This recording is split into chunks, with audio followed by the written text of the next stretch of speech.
Hey guys, Paul here from Coding with Paul, obviously because I'm Paul, but that's besides the point. So the most important question I get is how much time should I spend studying on learning to code?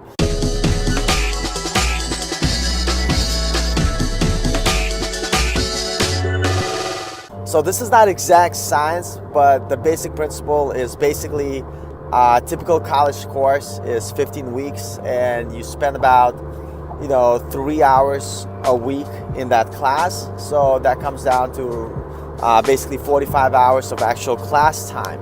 Then they recommend that you spend anywhere between 2 to 3 hours outside of class, basically doing homework. So for one college class, you're spending around 150, 130, maybe 100 hours, depending on the class. But generally, what I'm going to do is I'm just going to give you an average of what I decided. It should be basically 125 hours. So if you spend 125 hours of actual time studying and doing work, that's equivalent to like spending one class semester in college. And that's what I would recommend. So a lot of times people jump from topic to topic. Maybe they'll spend 10 hours here, then they'll learn something else. I would recommend that if you're learning HTML and CSS, put in that 125 hours as your initial course and then see where you are. Don't do 40 hours, don't do 50 hours, put in 125 hours, right?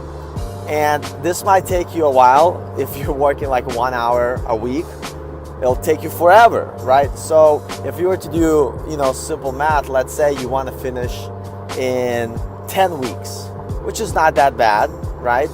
So how much studying would you need to do if you want to get 125 hours in 10 weeks? So divide 125 by 10, so you get 12.5, right?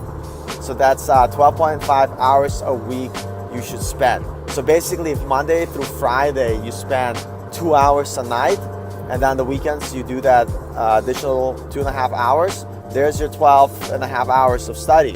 Very doable, right? And you are able to finish and actually learn a topic well enough that you could actually move on to learning something else, and everything you learned before is going to stick because you put a lot of time. Now some people might say it's extreme, but the whole point of this video is that you need to put in your time and not jump from topic to topic, right? So maybe if you feel I'm crazy with my 125 hours, because that's what I'm doing, like right now I'm on React, I put like 50 hours into React, so I got another 75 to go. But that's my plan, right? Maybe for you it's 50 hours and you feel like you accomplish enough. But for me, I'm just gonna break it down the same way university break down their curriculum, and generally their study time of about, they go 15 weeks and it's about like 150 total hours of like study. I mean, it might be a little bit different depending on where you are, but generally speaking, right? It doesn't have to be rocket science, but the whole point is that you have to put in your time when studying and don't jump from topic to topic. So if you could see this, if I were to do two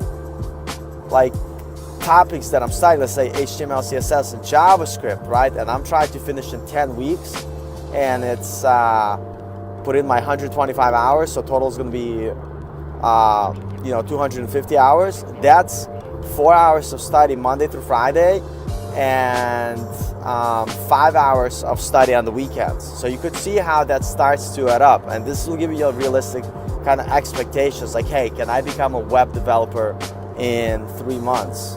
The answer is probably not, because it really depends how much time you're gonna put in. So that's my tip for you guys for today. Share, like, enjoy, and this is the channel about me looking to break into web development field.